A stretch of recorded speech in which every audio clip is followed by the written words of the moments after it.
And gold buyers, మీ కష్టాల్లో నమ్మకమైన మీ ఆత్మీయ నేస్తం. Sessions case number 5347 అప్లిక్ 84 dated June 5th 1984. Name of the accused సూర్య.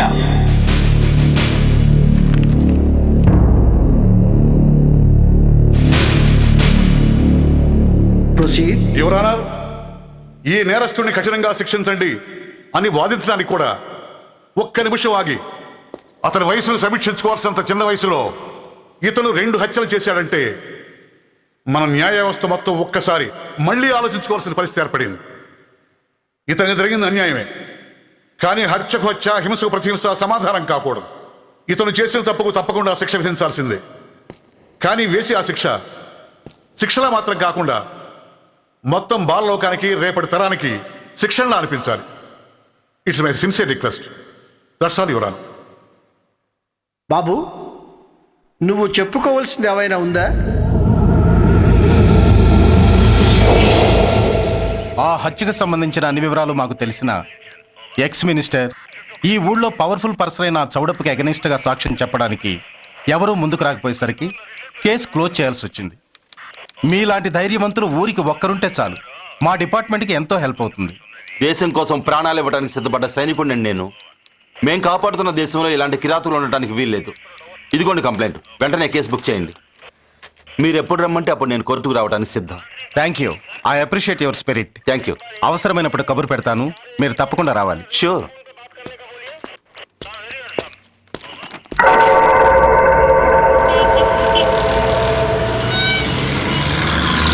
అవును సార్, రిపోర్ట్ ఇచ్చి వెళ్ళాడు. అడ్రస్ తెలుసు సార్, మిలిటరీలో పనిచేస్తాడంట. లీవ్ మీద ఇంటికి వచ్చాడు.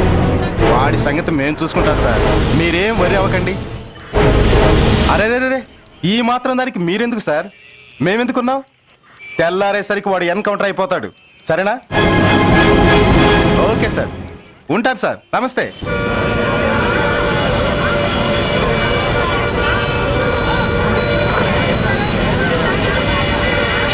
నాన్న, మనం ఈ ఊరొదిలి ఎందుకు వెళ్ళిపోతున్నాం? ఈ ఊళ్ళో కొందరు చెడ్డోళ్ళు ఉన్నారు బాబు. ఎవరు వాళ్ళు?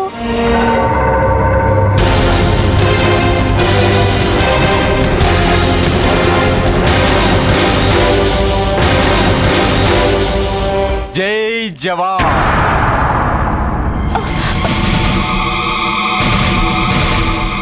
కోర్టుకొచ్చి సాక్ష్యం చెబుతాన్న మిలిటరీ ఆయన చెప్పా పెట్టకుండా ఊరుదిలి పారిపోతున్నారే. రేయ్, నేను సైనికుడినిరా. వెన్ను చూపించి పారిపోవడం నాకు అలవాట్లేదు. కాకి బట్టలు తొడుక్కొని అలాంటి లుచ్చాల దగ్గర పాకి పనిచేసే ఇలాంటి వాళ్ళ పని పెట్టడానికి మళ్ళీ తప్పకుండా తిరిగి వస్తాను రా.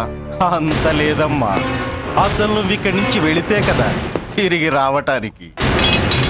తమ్ము కాపండి రా. రండ్రా.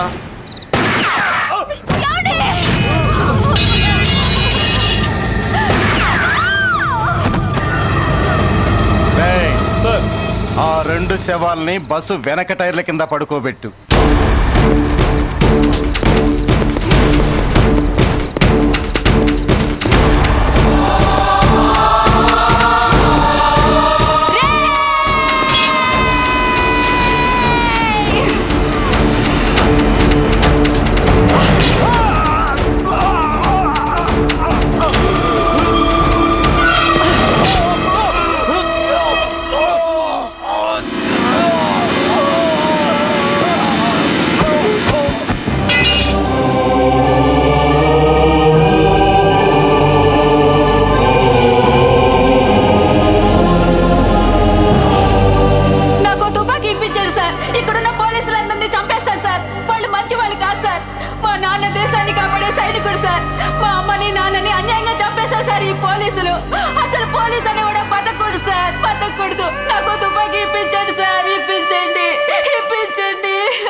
Court is adjourned.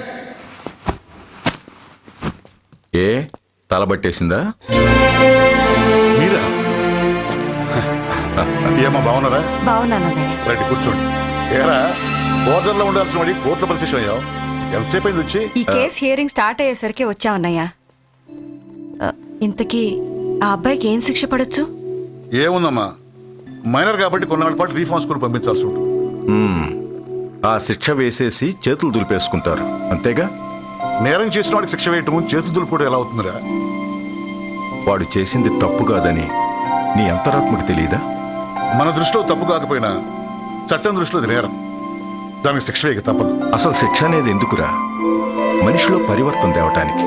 మీరు వేసే శిక్ష వాడిని తప్పు తెలుసుకొనివ్వదు, తప్పుదారిలోకి మళ్ళిస్తుంది. ఏంటో నువ్వనేది? ఆ పసి మనసులో ఎంత ఆవేదన ఆవేశం ఉన్నాయో చూసావు కదా. శిక్షాకాలంలో అవి వాడితో పాటే పెరుగుతాయి తప్ప తరగవు. సమాజం మీద కక్షతో, వ్యవస్థ మీద హేట్రెడ్తో ఓ రెబల్గా సొసైటీలోకి వస్తాడు. దగ్గరకు తీసుకుని ఆదరించేవాళ్ళు లేక మరో క్రిమినల్గా తయారవుతాడు. ఇంతకీ నువ్వు అనేది ఏమిట్రా? మా కన్న కొడుకు ఎలాగూ పోయాడు, వాణ్ణి మేం పెంచుకుంటాం. Yes, we want to adopt him. I appreciate your humanity major Bhargav, but చట్టానికి విచారణ చేయటంలోనూ శిక్ష విధించటంలోనే కాదు, ఆ శిక్షను అమలు చేయటంలో కూడా కొన్ని పరిమితులు ఉంటాయి. శిక్షాకాలం పూర్తి కాకుండా అతన్ని మీకు హ్యాండ్ ఓవర్ చేయటం కష్టం అవుతుంది. ఇంతకీ ఆ కుర్రాడి మీద మీకు ఎందుకంత ఇంట్రెస్ట్? అతను ఓ సిన్సియర్ మిలిటరీ మ్యాన్ కొడుకు సార్. అంటే ఆ చనిపోయిన అతను? He was my subordinate sir. Oh, I see. Okay, I will do one thing. ప్రస్తుతానికి ప్రొసీజర్ ప్రకారం అతన్ని రిఫార్మ్ స్కూల్కి పంపిద్దాం. ఈలోగా గవర్నమెంట్కి, లా అండ్ ఆర్డర్ డిపార్ట్మెంట్కి స్పెషల్ పర్మిషన్ కోసం అప్లై చేసి వాళ్ళని ఒప్పిస్తాను. ఆ తర్వాత అతన్ని మీరు తీసుకెళ్ళవచ్చు. Thank you very much sir. వస్తాం సార్. మంచి మేజర్ గారు, ఆ కుర్రాడిని మీరు ఏం చేద్దాం అనుకుంటున్నారు? ఏ డిపార్ట్మెంట్ అయితే అధికార దుర్వినియోగం చేసి ఓ నేరస్తుని తయారు చేసిందో అదే డిపార్ట్మెంట్లో చేరుస్తాను. I will make him an honest police officer. నిన్నేరా ఏంటి అలా చూస్తున్నావు?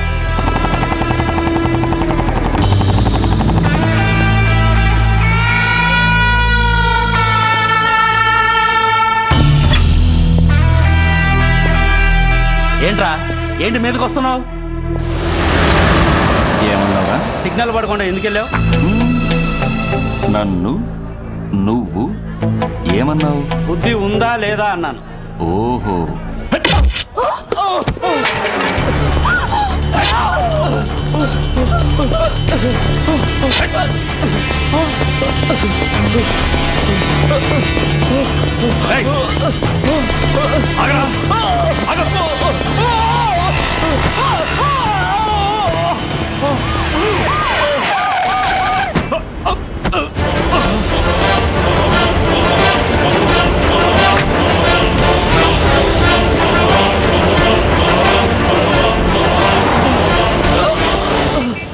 అతని హాస్పిటల్కి తీసుకెళ్ళండి. Drop the knife. కత్తి కింద పడై.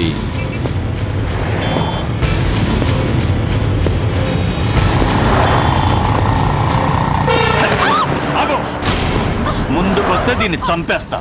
చంపే. చంపితే ఏమవుతుంది? నిన్ను చంపడం నాకు ఇంకా తేలిక. కమాన్, చంపే. ఆలోచిస్తావే కిల్లర్?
నేనెవరిని?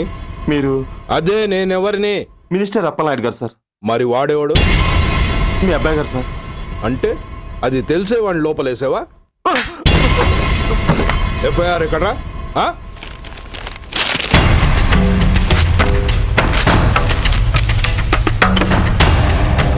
నువ్వే నా రైటర్వి? అవును సార్. ఆ?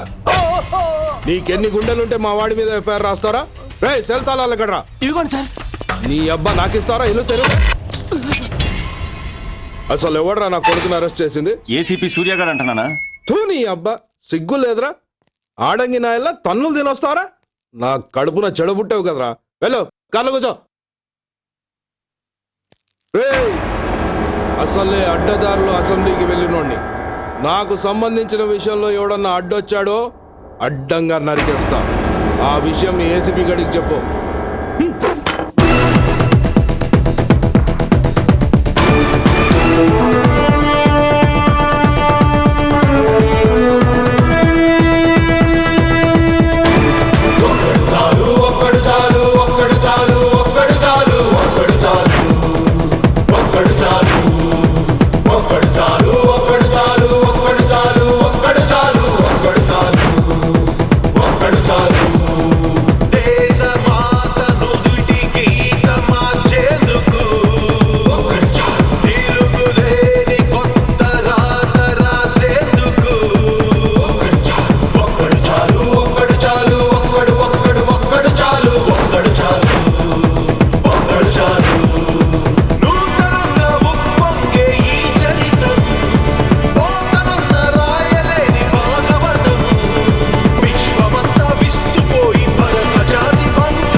Commissioner here. ఏంటి ఏ పోలీస్ స్టేషన్లోనూ ఫోన్లు ఎత్తడం లేదా? ఏమయ్యారు వీళ్ళంతా?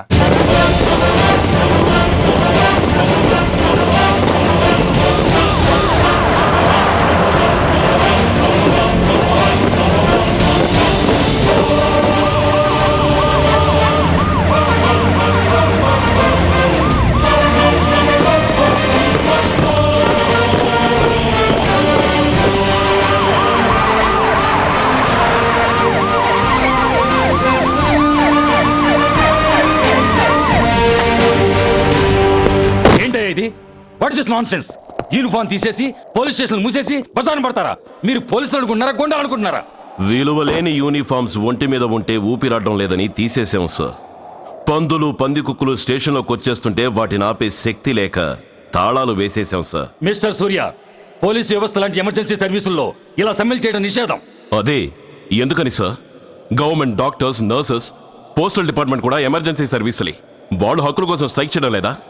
ఆఖరికి మాకు ఓ గుర్తింపు రిజర్వేషన్లు కావాలని కొజ్జాలు కూడా స్ట్రైక్ చేస్తున్నారు. వాళ్లకున్నపాటి విలువ గౌరవం కూడా మాకు లేవా sir? Mister Surya, you are crossing your limits. మీరు ఇలా చేయటం వల్ల కామన్ పీపుల్ ఎంత సఫర్ అవుతారో ఆలోచించారా? పోలీస్ అనేవాడు కూడా ఓ కామన్ మ్యాన్ అనేది మర్చిపోకండి సార్. ఇంతకీ మీకు ఏమన్యాయం జరిగిందయ్యా? సార్, ఒక ట్రాఫిక్ కానిస్టేబుల్ తన డ్యూటీని సక్రమంగా చేసినందుకు ఒక లుచ్చా విధవ కత్తితో పొడిచి చంపబోయాడు. వాడిని అరెస్ట్ చేస్తే వాడి బాబెవడో మినిస్టర్ అప్పలనాయుడు అంట. వాడొచ్చి మన ఊపిరితో సమానమైన ఎఫ్ఐఆర్ని వాడు మందు కొట్టి మూతి తుడుచుకునే ముండకొంగు నలిపినట్టు నలిపి పారేసి అది రాసిన రైటర్ని, డ్యూటీలో ఉన్న ఎస్ఐని, సెంట్రీని కొట్టి దమ్ముంటే నా కొడుకు మీద చెయ్యేసి చూడంట్రా, అడ్డొచ్చిన వాడిని అడ్డంగా నరుకుతానని ఛాలెంజ్ చేసి మరి వాడు కొడుకుని తీసుకెళ్లిపోయాడు సార్.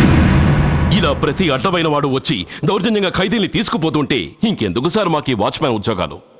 బ్లాక్ లో టికెట్ అమ్ముకునే వాడిని లాకప్ లో పెడితే మున్సిపల్ చైర్మన్ ఫోన్, ఓ రౌడీ విధవను అరెస్ట్ చేస్తే ఎమ్మెల్యే ఫోన్, ఓ రేపిస్ట్ అరెస్ట్ చేస్తే మినిస్టర్ ఫోన్. అందరికీ రూల్స్ అండ్ రెగ్యులేషన్స్ ఉంటాయి, కానీ మా పోలీస్ వాళ్ళకి మాత్రం రూలింగ్ లో ఉన్న వాడి మాట వినడం ఒక్కటే రూలు. కాదని ఎదురు తిరిగితే సస్పెన్షన్లు లేదా ట్రాన్స్ఫర్లు. కాకి బట్టలు వాళ్ళ ఇంటి కర్టెన్స్ అనుకునే ఇలాంటి మినిస్టర్స్ ని గుడ్డనోడు తీసి నడి రోడ్డు మీద నడిపించాలి sir. Control your self mister Surya. Control చేసుకోవడానికి ఇది ఆవేశం కాదు సార్, ఆవేదన. ఒక పొలిటీషియన్ కారిడోర్ తీయడానికి పోలీస్ కావాలి. వాడు చేసిన తప్పుడు పని వల్ల కడుపు మండిన అన్నల బుల్లెట్ల గడ్డుగా పోలీస్ కావాలి. ఆఖరికి వాళ్ళ పెళ్ళాల బ్యూటీ పార్లర్కి వెళుతుంటే తోడుగా పోలీస్ కావాలి. ఇలాగే కంటిన్యూ అయితే పోలీస్ అనేవాడు పొలిటీషియన్స్ పెంచుకునే వింత జంతువు అనుకుంటారు సార్ ప్రజలు. సార్, ఈ దేశంలో హిందువులకో న్యాయం, ముస్లింలకో న్యాయం, సిక్కులకో న్యాయం ఉన్నట్టే పొలిటీషియన్స్కో న్యాయం, రౌడీలకో న్యాయం, పబ్లిక్కో న్యాయం ఉండేలా రూల్ ఒకటి తీసుకురండి సార్. లేకపోతే మా డ్యూటీ ఏంటో మేమేం చేయాలో మాకే అర్థం కావడం లేదు. రాజకీయం, రౌడీజం షేకెన్స్ ఇచ్చుకుని మమ్మల్ని దద్దమలు చేస్తున్నాయి. మీరేమో రూల్స్ రెగ్యులేషన్స్ అంటూ మా నోళ్లు చేతులు కట్టేస్తున్నారు. అందుకే ఏ రాజకీయ నాయకుడు లా అండ్ ఆర్డర్ లో జోక్యం చేసుకోకూడదని ఈ నిరసన. అంతేకాదు, చట్టాన్ని అవమానించి పోలీసుల్ని కొట్టివెళ్లిన మినిస్టర్ తన కొడుకుని తనే స్వయంగా తీసుకొచ్చి మాకు అప్పగించాలి. మా వాళ్ళని కొట్టినందుకు అతను మా అందరికి క్షమాపణ చెప్పాలి. అతను మంత్రి అయ్యా.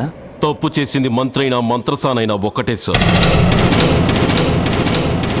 అయితే మీ నిర్ణయంలో మార్పు లేదా? Sorry sir. సారీయా? నేనెందుకు చెప్పాలి సారీ? అయినా అంత టెన్షన్ పడతారు ఎందుకు? 2 రోజులు కడుపులు మారితే వాళ్ళే దిగొస్తారు. వాళ్ళ పరిస్థితి చూస్తే అలా లేదండి, చాలా పట్టుదలగా ఉన్నారు. మరీ అంత నెత్తికెక్కితే వాళ్ళని పీకి పారేసి కాస్త ఒడ్డు పొడుగున్న వాళ్ళని వేసుకుంటాం, అంతేగా? ఏంటే అప్పలనాయుడు, పోలీసులు అంటే పొలాల్లో పనిచేసే కూలీలు అనుకుంటున్నావా? ఈ ఊరోడు పనిలోకి రాకపోతే పొరుగురు నుంచి లారీలో తెచ్చుకోవడానికి వాళ్ళకి వీళ్ళకి పెద్ద తేడా ఉందండి. ఆపోయా, మినిస్టర్ తర్వాత కాస్త డిగ్నిటీ మెయింటైన్ చేయొద్దు. పోలీస్ స్టేషన్కి వెళ్ళి పోలీసుల మీద గుండెలా దౌర్జన్యం చేస్తావా? ఏంటండి, పోలీసులను ఎప్పుడు ఎవడో తిట్టలేదా, కొట్టలేదా? అదేదో పెద్ద పాపమైనట్టు, అదే నేను మాత్రమే చేసినట్టు మాట్లాడతారేంటి? ఇదిగో, ఊరికే నోరు పారేసుకోకుండా నేను చెప్పేది విను. ఈ రోజు వైజాగ్ సిటీ వరకు ఉన్న ఈ స్ట్రైక్ రేపు స్టేట్ అంతా పైకిందనుకో, అప్పుడు మొత్తం ప్రభుత్వానికి ఎసరు వస్తుంది. ఆ పరిస్థితి కనుక వస్తే నిన్ను పార్టీ నుంచి ఈగ ముక్కను పీకినట్టు పీకి పారేస్తారు. అప్పుడుగా నేను ఎందుకు చెప్పా నీకు అర్థం కాదు. అప్పలనాయుడు గారు, ప్రెసిడెంట్ గారు చెప్పింది కరెక్ట్. ఓటితో పోయేదాన్ని గొడ్డల దాకా తెచ్చుకోవడం దేనికి చెప్పండి? అయితే ఇప్పుడు నన్ను ఏం చేయమంటారు?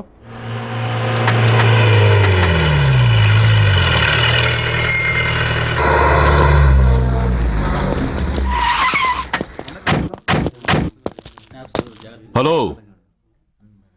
మా ఈ నిరసన పబ్లిసిటీ కోసం కాదు, మా ప్రాబ్లం సాల్వ్ చేసుకోవడం కోసమని మీకు ముందే చెప్పాను. మళ్ళీ ఎందుకు వచ్చారు? మినిస్టర్ గారు రమ్మంటే రాకుండా ఎలా ఉండగలం సార్? మినిస్టరా? ఏ మినిస్టర్? అప్పలనాయుడు గారే సార్. అదిగో అప్పలనాయుడు గారు వచ్చేసారు, పదండి.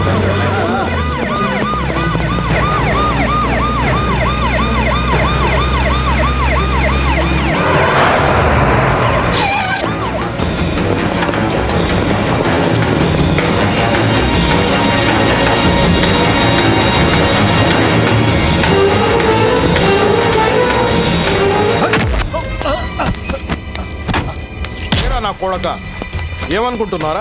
నువ్వేమన్నా పెద్ద రౌడీవా? నా పరువు తీసేసావు కదరా, నా కడుపును చెడబుట్టావు కదా. పోలీసులు అంటే ఎవరు అనుకుంటున్నారా? వాళ్ళు మనల్ని కాపాడేవాళ్ళరా, వాళ్ళనే అవమానిస్తావా? వెళ్ళరా, వెళ్ళి వాళ్ళ కాళ్ళ మీద పడి క్షమాపణ అడుగు, వెళ్ళవు. వీడు చేసిన వెధవ పని తెలియక కన్న తండ్రిగా తొందరపడి వీడిని తీసుకెళ్లాను. నిజం తెలిసాక ఓ బాధ్యత గల మంత్రిగా జరిగిన దానికి సారీ చెప్పి వీడిని మీకు అప్పగిస్తున్నాను. నన్ను క్షమించండి. చాలా థ్యాంక్స్ అండి. ఇంకా మీరు కెమెరాలు ఆపండి. మినిస్టర్ గారు మిమ్మల్ని పిలిపించిన కార్యక్రమం అయిపోయింది, మీరంతా బయలుదేరచ్చు ప్లీజ్. పిలవగానే వచ్చినందుకు మీ అందరికీ చాలా థ్యాంక్స్.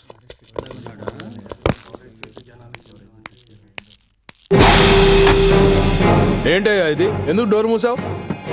ఏ సెక్యూరిటీ, అలా చూస్తూ నిలబడతా అండి. ఏంటయ్యా ఇది, మీరు చెప్పింది చేశానుగా, నా కొడుకుని మీకు అప్పగించాను, మీ అందరికీ సారీ చెప్పాను, ఇంకా ఏంటి? చేసిన ప్రతి తప్పుకి సారీ అంటమే శిక్ష అయితే లా బుక్లన్నీ పాకెట్లో పెట్టుకునే డైరీ సైజుకి పడిపోతాయి. ఇంతకీ ఏంటయ్యా నువ్వు అనేది? మీరు మా వాళ్ళకిచ్చినవి తీసుకెళ్లిపోండి. ఒకళ్ళిచ్చిన ఉంచుకోవడం మాకు అలవాట్లేదు.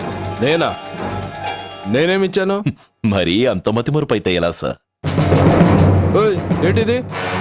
మీరు మా ఎస్ఐకి చెప్పుతో ఇచ్చారు, అతని తరఫున నేను మీకు షూతో ఇస్తున్నాను. ఏయ్, ఎంత ధైర్యం రా నీకు? నన్నే కొడతావా? నీ ఎంత చూస్తాను, ప్రాణాలు తీస్తాను. ఏయ్, డిఐజీ కమిషనర్ ఎక్కడా మీరు?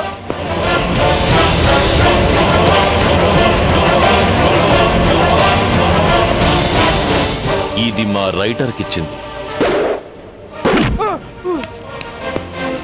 ఇది మా సెంట్రీకి ఇచ్చింది. ఇక ఒకటి మిగిలి ఉంది. ఇంకోట ఏంటది? ఈ ఎఫ్ఐఆర్ ని నడిపినందుకు.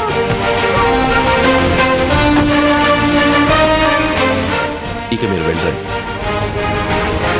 డ్రైవర్, వాడిని తీసుకెళ్లి లాకప్ లో పెట్టండి. ఇక మీరందరూ డ్యూటీలో జాయిన్ అవ్వచ్చు.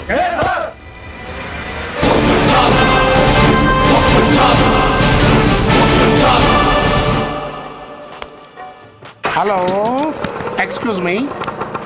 స్మోక్ చేస్తూ డ్రైవింగ్ చేయటం అపాయకరం. Sorry sir. స్మోక్ చేస్తూ వాకింగ్ చేయటం సురక్షితం.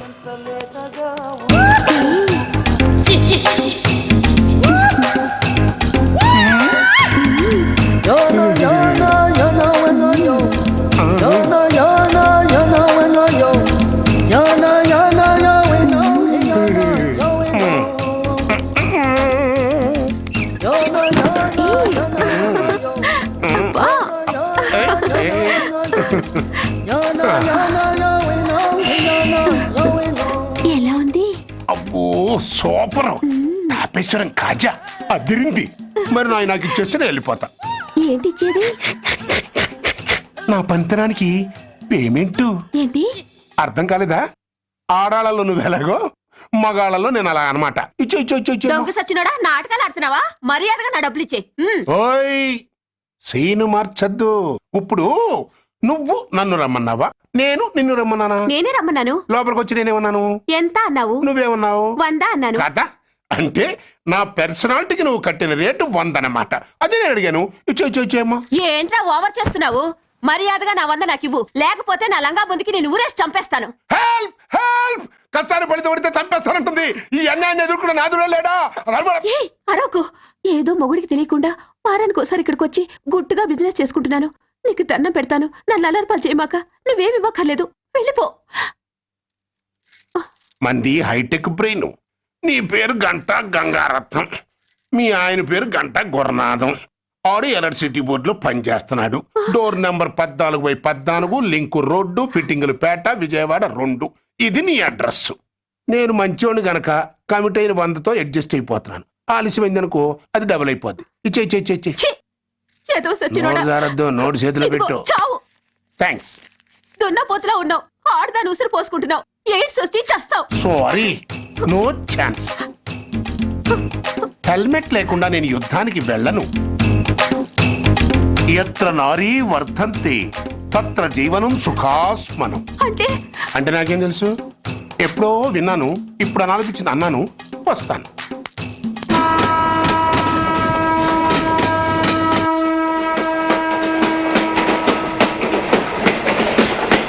మొత్తానికి స్వర్ణాంధ్రప్రదేశ్ పర్యటన ఒక రౌండ్ పూర్తయ్యి 2వ రౌండ్లో పట్టా ఉన్నమాట. ఏంట్రా నీలో నువ్వే కొనుక్కుంటున్నావు? అబ్బే ఏం లేదు గురు. నువ్వు సర్వీస్ లో చేరిన తర్వాత నీ అండర్లో నేను హైదరాబాద్ నుండి బందర్లో పడి తిరిగిన జిల్లా తిరగకుండా తిరిగి తిరిగి తిరిగి తిరిగి హైదరాబాద్ చేరుకుంటున్నాం కదా, దాని గురించి. నవ్వు నవ్వుతావు ఎందుకు నవ్వు? చిన్నప్పుడు ఎవడో ఒక సన్నాసి నా చేయి చూసి లోక సంచారం అవుతావు అన్నాడు. దాంతో నేను ఏ విమానం పైలట్లో షిప్ కెప్టెన్ లో అవుతాననుకున్నాను. కానీ ఇలా నీతో పాటు తిరుగుతూ రాష్ట్రమంతా సర్వే చేస్తాననుకోలేదు. ఏడ్చావులే. నిజంగానే ఏడ్చినట్టుంది. డ్రెస్ కిందకు 30 ఏళ్ళు వచ్చినా ఇంకా పెళ్లి కాలేదంటే తెలిసిన వాళ్ళందరూ నన్ను ఆట్ అయిపోయి అనుకుంటారు తెలుసా? అయితే ఓ మంచి అమ్మాయిని చూసి చేసుకోవచ్చుగా. చేసుకోవచ్చు, ఎందుకు చేసుకోకూడదు? కానీ అవకాశం ఏది? ఫస్ట్ బందర్ బస్ స్టాప్ లో అమ్మాయిని చూసి ముచ్చటపడి పేరు అడుగుదామనుకున్నా. అడిగే లోపల ఆదిలాబాద్ ట్రాన్స్ఫర్ చేశారు. అక్కడ ఇంకో సుందరి కనిపించింది. పేరు అడిగా. ఆ అమ్మాయి పెద విప్పే లోపల ప్రకాశం జిల్లా పంపించారు. ఒంగోలులో ఇంకో అమ్మాయి కనిపించింది. పేరు చెప్పింది. ట్రాఫిక్ లో వినబడలా అనే లోపు విజయవాడ తన్నారు. ఇలా నిలకడ లేకుండా నీతో పాటు తిరుగుతూ ఉంటే లవ్ ఎక్కడా, మ్యారేజ్ ఎక్కడా? నా బొంద. అంత ఇబ్బందిగా ఉంటే నాతో పాటు ఎడవడం ఎందుకు? మంచి ఉద్యోగం ఇప్పిస్తాను, హాయిగా పెళ్లి చేసుకుని సెటిల్ అవ్వు అంటావు అంతేగా. జీవితాంతం ఒంటరిగా అయినా గడిపేస్తాను కానీ మీ ఫ్రెండ్షిప్ మాత్రం దూరం చేసుకుని ఏసీపీ గారు. ఇది కొంచెం ఓవర్ అయినట్టుంది. ఓవర్ అయిందా? అయితే ఆపేస్తాను. ఈ టికెట్ ఎవరు బాబు? బాబు కాదు, పాప. ఈ టికెట్ తెలదు. ఏ నా టికెట్ ఏం తక్కువ? రేటు తక్కువ. ఇది సూపర్ ఫాస్ట్ ట్రైన్. నువ్వు ఎక్కాల్సింది మామూలు ట్రైన్. సికింద్రాబాద్ లో దిగి పీటీ కట్టించుకుని మీ ఊరెళ్ళు. ఏ ఈ ట్రైన్ భువనగిరి వెళ్ళదా? వెళ్తుంది కానీ ఆగదు. ఆగదా? ఎందుకు ఆగదు? ముందు కరీంనగర్ లో ఆగింది, తర్వాత సికింద్రాబాద్ లో ఆగుతుంది. మధ్యలో ఉన్న భువనగిరిలో ఎందుకు ఆగదు? ఏంటి లాజిక్కా? మీ ఊరికి ఈ ట్రైన్ ఆగేంత బిల్డప్ లేదు గానీ ఎక్కువ మాట్లాడకుండా సికింద్రాబాద్ లో దిగిపో. ఏంటయ్యా అమాయకురాల్లా కనిపిస్తున్నాన్ని దబాయిస్తున్నావా? టికెట్ ఇచ్చినప్పుడు రైలు ఎందుకు ఆపరు? ఈ రైలు మా ఊళ్ళో ఆగాల్సిందే, ఆపి తీరాల్సిందే. ఇదిగో అమ్మాయి, ఆడపిల్లవని ఊరుకుంటుంటే తెగరెచ్చిపోతున్నావు. ఇంకా ఎక్స్ట్రాలు చేసావంటే సికింద్రాబాద్ దాకా ఎక్సెస్ ఫేర్ రాసి ఫైల్ కూడా కట్టిస్తాను, జాగ్రత్త. ఏంటమ్మా నేనేమన్నానని? ఊరుకో తల్లి, ఊరుకో ఊరుకో, నువ్వేం కట్టగర్లేదులే. ఏంటిది కట్ట? కాదు పుస్తే. పుష్ట? ఒక పుస్తంటే 2 జీవితాల బంధం. ఈ తాళి పట్టుతోనే నా స్నేహితురాలు పెళ్లి ముడిపడి ఉంది. నేను టైంకి భువనగిరి చేరకపోతే ఆ పెళ్లి ఆగిపోతుంది. నేను తాళి పట్టు తీసుకెళ్తున్నానంటే వాళ్ళదెంత పేద కుటుంబమో ఆలోచించండి. అది అసలు అభిమానం గల పిల్ల. అలాంటి దాన్ని పెళ్లి ఆగిపోతే ఆత్మహత్య చేసుకుంటుంది. ఆ పాప మీకు నాకు చుట్టుకుంటుంది.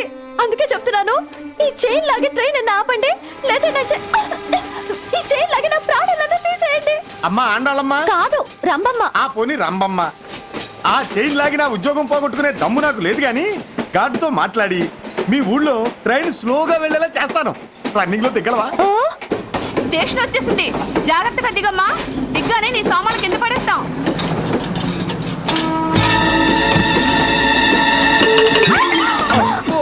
ఏయ్, అసలు నీకు బుద్ధుందా? రన్నింగ్ లో ట్రైన్ ఎక్కుతున్నావు, పొరపాటున స్లిప్ అయితే? అబ్బో ఏంటి గురు, సహాయం చేస్తే సైరన్ లారుస్తుంది. నీకు అసలు బుద్ధుందా? ఇక్కడ బండి ఆగదని తెలిసి ఆ టీసీ గడి కాళ్ళు గడ్డలు పట్టుకొని బతిలాడి బండి స్లో చేయించుకొని దిగితే నేను పడ్డ శ్రమంతా వృధా చేసి నన్ను మళ్ళీ లోపలికి లాగేసి రక్షించినట్టు పోజు కొట్టి పైన లెక్చర్లు ఇస్తావా? కథ అడ్డం తిరిగిందే. ఇదిగో ఈ తాళి పొట్టు నా స్నేహితురాలి పెళ్లి టైంకి అందించడానికి రన్నింగ్ ట్రైన్ నుంచి దిగాను. నన్ను మళ్ళీ ట్రైన్ లోకి లాగేశావు. చూడు, ఈ తాళి ముహూర్తానికి అందకపోయినా, అక్కడ కట్టిన తోరణాలు ఎండిపోయినా, వేసిన అప్పడాలు మెత్తపడిపోయినా, సికింద్రాబాద్ స్టేషన్ లో దిగిన వెంటనే మా బావ కబురు పెట్టి మీ సంగతి తేలుస్తాను, తిరగేసి కొట్టి తిరుపతి చూపిస్తాడు. గురు, మనం హైదరాబాద్ చేరక ముందే ట్రాన్స్ఫర్ చేయించేలా ఉంది. అమ్మా, మీ బావ ఏమైనా రాజకీయ నాయకుడా? కాదు, స్ట్రిక్ట్ పోలీస్ ఆఫీసర్, ఏసీపీ సూర్య. ఏసీపీ సూర్య నీ బావ? ఏ చెవుడా? కాస్త సౌండ్ ప్రాబ్లం, తను వినుంటాడు. ఇంతకీ నీ బావ ఎవరో నీకు తెలుసా తల్లి? ఈయనకేమైనా మెంటలా? కాస్త ఆట అయిపోయలే. నువ్వేటైతే నాకేంటి? ఇదిగో పాయింట్కి వచ్చేస్తున్నాను. నువ్వేం చేస్తావో నాకు తెలీదు. ముహూర్తం సరిగా 10:30కి. ఈలోగా ప్లాట్ఫామ్ లో పడిపోయిన నా సామాన్తో సహా నేను భువనగిరి పెళ్లి వారింట్లో ఉండాలి. ఒకవేళ అలా జరగలేదనుకో, చెప్పానుగా మా సూర్యంబాబు గురించి, ఆ తర్వాత మీ ఇష్టం.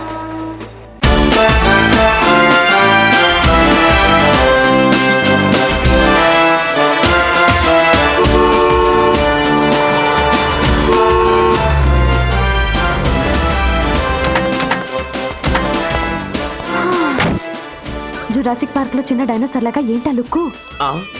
వెళ్ళి డిక్కీలో సామాన్లు తీసుకురా.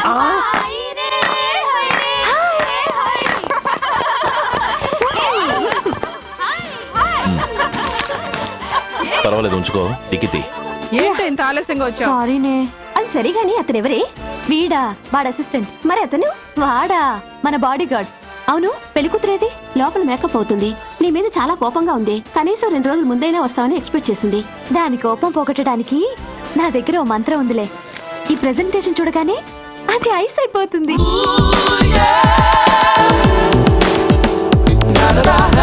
రండి, దాని దగ్గరికి వెళ్దాం. Hi uncle. నమస్తే సార్, వెల్కమ్ సార్. మీకు వైజాగ్ కార్డు పంపించారు సార్. పర్సనల్ గా చెబుదామని ఫోన్ కూడా చేశాను. మీకు హైదరాబాద్ ట్రాన్స్ఫర్ అయిందని చెప్పారు. అక్కడ హెడ్ క్వార్టర్స్ కూడా కార్డు పంపించాను. మీకు అందుతుందో లేదో, వస్తారో రారోడని నాకు టెన్షన్ ఫీల్ అయ్యాను సార్. నాకు ఇన్ఫర్మేషన్ అందింది, అందుకే వచ్చాను. చాలా సంతోషం సార్. మీరు రండి సార్. గోమతి, దీపికా కపులావ్, కోనాయా దేక్. ఏంటి అతన్ని బాడీ గార్డ్ అన్నావు? అంకుల్ ఏమో అంత రెస్పెక్ట్ ఇచ్చి హడావుడు చేస్తున్నారు. ఉండవే, అసలే మతిపోయి నేను ఏడుస్తుంటాను. హలో, ఏంటి జురాసిక్ పార్క్ లో పెద్ద డైనోసార్ లా మొహం పెట్టావు? షాక్ అయ్యావా? అప్పుడే ఏమైంది? ఇంకా ముందుంది. ఇదిగో నీ బ్యాగ్, ఇదిగో నీ పెట్టి. నీకెప్పుడూ చెప్తుండేవాడిని, మా పోలీసులో హీరో, మా డిపార్ట్మెంట్ కి గర్వకారణమని. అంటే ఏసీపీ సూర్య? అవునమ్మా. Nice meeting sir. I'm so thrilled sir. నా భార్య సార్. నమస్తే జీ. నమస్తే. మా అల్లుడు sir. Glad to meet you sir. వాళ్ళ father sir, ACP Suryan sir. Hello sir. ఏవే రమ్మా ఇలా రావే. ఏ నిన్నే పిలుస్తుందే. నోరు ముయ్యండి. హలో కాలింగ్ గో గో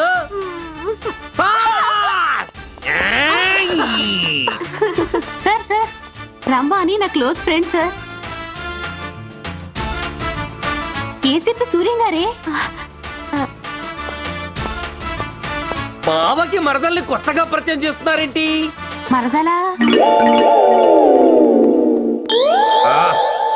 ఓహో, ఇది పెళ్లి మండపం కాదు, పెళ్లి కూతుళ్ళ ఫ్యాక్టరీ. ఇండియాలో ఉండే పెళ్లి కూతుళ్ళందరూ ఇక్కడే ఉన్నారు. ఇక్కడే ఇప్పుడే ఏదో ఒక అమ్మాయిని సెటప్ చేసుకుంటారు.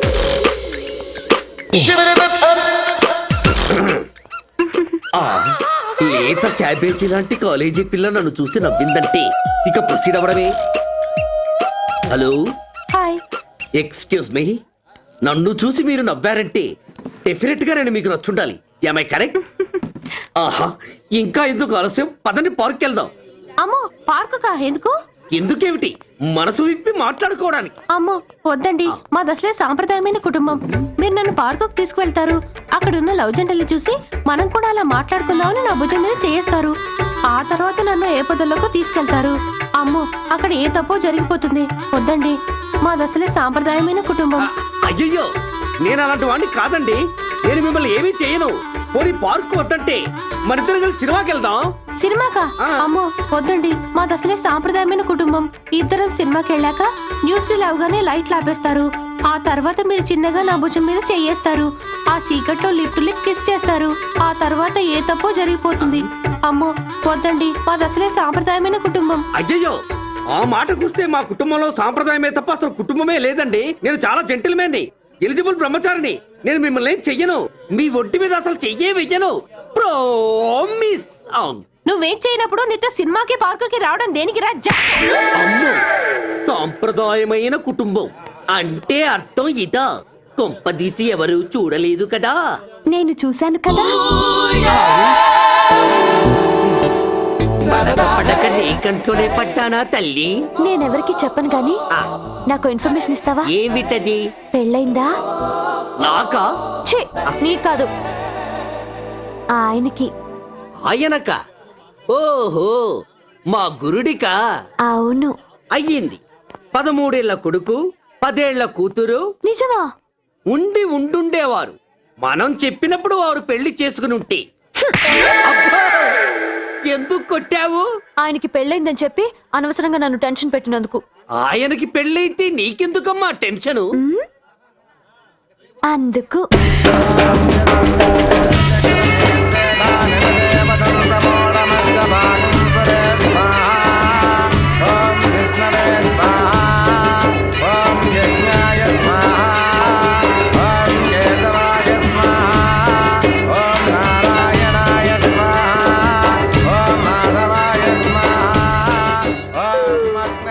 ఎందుకే అలా ఉన్నావు? కష్టాలు వచ్చేసాయి. ఎవరికే? ఇంకెవరికి? మా నాన్నకి. ఎందుకు? నాకు పెళ్లి మూడు వచ్చేసింది.